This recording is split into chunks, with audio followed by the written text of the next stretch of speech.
And lots of times you still find time to watch a bit of silly TV because it happened to be on. You waste your time hearing the negativity of the news. And I say to people, why are you listening to the news? They say, you got to know what's going on in the world. I say, why do you need to know what's going on in the world? What are you doing about it?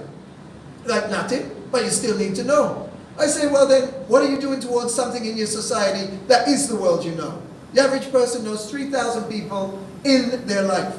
That's who you make an impact on. Then you change your part of the world, you change the world. But, what do they say? 33 degrees of separation for everybody on the planet. So the idea is that you, just by impacting where you are, it's enough to impact the world as a whole. Because your world is only about 3,000 people. So, you looking at that news, you didn't do yourself any good. All you did was kill time for putting on your running shoes. Some may beg to differ, but they're all perceptual outlooks that will help you motivate yourself in an area that maybe you're not motivating yourself at the present time. The stretching before you go to bed will turn off contracture. Contracture means your body's working. You sleep contracted, you wake up sorer than you went to bed, and you're like, that's not fair. I got a full day ahead of me, and this wasn't hurting when I went to sleep. It's because if you're not getting enough rest, between 10 p.m. and 2 p.m., the brain releases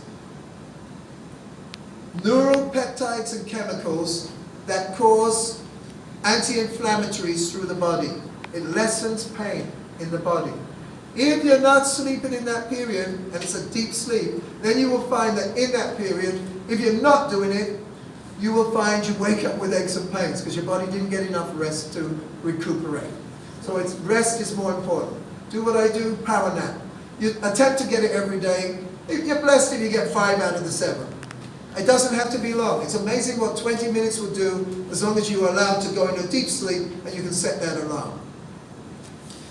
Before I go on and on and on, any questions on anything or any techniques that you have found have helped you to put energy back that you can share with your peers? Don't all talk at once.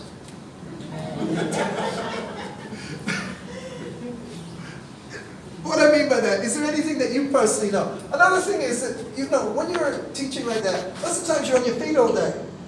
So what they found is, and I have found it as a therapist, people die from their feet up. One time when I was in Anguilla 3 years, back then I used to do the hotel trade before I built up my clientele enough that they came to me. So there I was down the hotel, and I'm working on a gentleman's feet. And I got a strong deja vu. This is true. I got a strong deja vu. I'm like, I've worked on these before. I've worked on these feet. I said to him, have I worked on you before? Because I was doing so many, maybe 8 to 10 a day. I said, no, this is the first time. You're doing a great job. No. I said, did you live in Canada? Because I thought maybe it was from, did you live in Canada? Because I thought it might have been from there. It's like, no. I'm like, where have I seen and done these feet? Then I'll get it.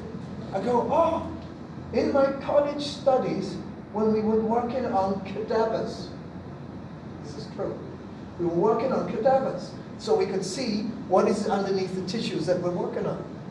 I say, he got dead feet. They won't bend, they're brittle, there's no flesh on them. I looked at him, he had gray skin, and I realized, he's close to death. And he's showing in his feet first. You look after your feet. You're on your feet all day, every chance you get, you stick them up. If no one's there, you put them up on the desk. Get that blood flow going back down. Also, at the end of the day, when you're tired and you peel off those dress shoes you had to walk for work, lay out the bed, cross one foot over, put your thumbs on the feet and loosen them up and adjust them. They click, they pop, and you just get that circulation going from them being cramped and tight. The blood flow to your feet, if you think about it, the nerves in your feet all go right to your brain, up your spine to your brain. So when your brain's losing control, where's it going to show up first? Your feet. I know people don't take that one to heart. I can tell everybody started paying attention. So the fact is that your feet are more important than you think, because they're still part of your body. And so you would just massage them, loosen them up, you'll find you sleep better.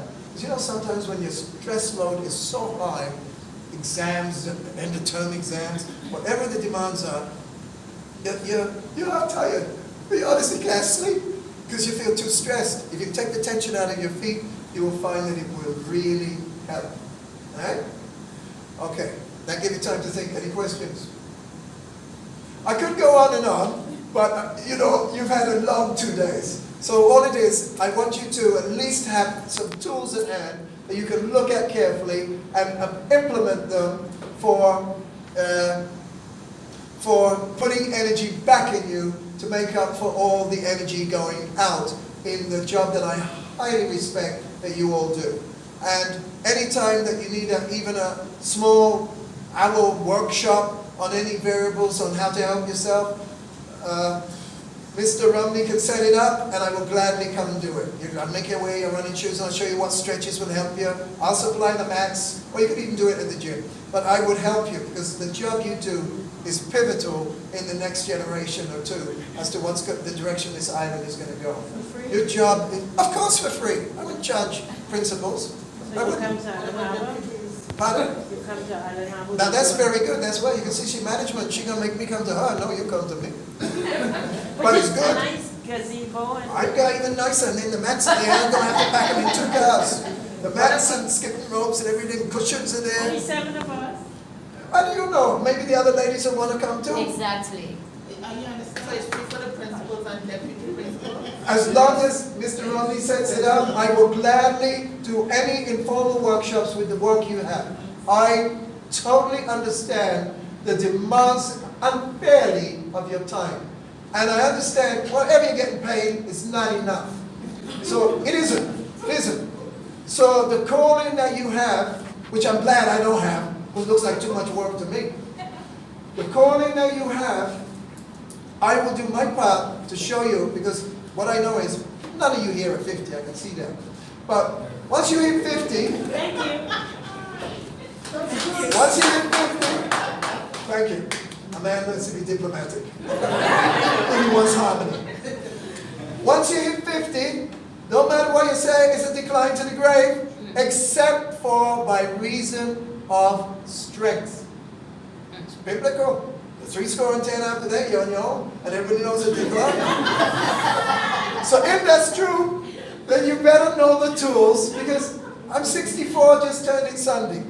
And the truth is, since I turned 50 and thought, let me check the theory, every 3 months, I test strength. So how can it be that every 3 months, I go up in strength in one area or another since I turned 50? My flexibility, with some track star, and they asked me to help him, so I gave him my time. And he's like, I can't stretch like you. And I had to laugh, because he's 15. The deterioration of your body is because of the choices you have made.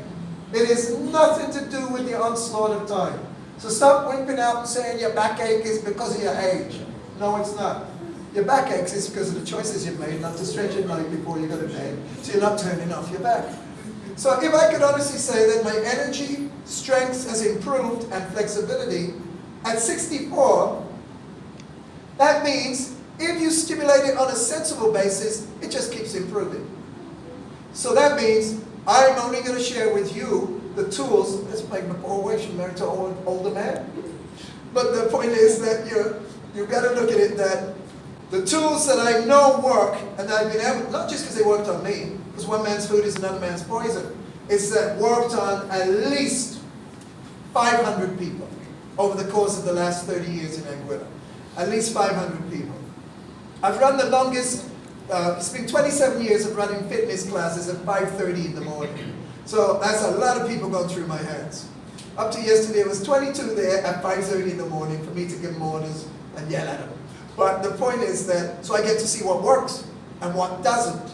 So I will gladly donate the time, any time, to the principals and deputy principals to give them tools to fight back from the demands of more and more and more on energy and time from you. Thank you for your patience. Thank you.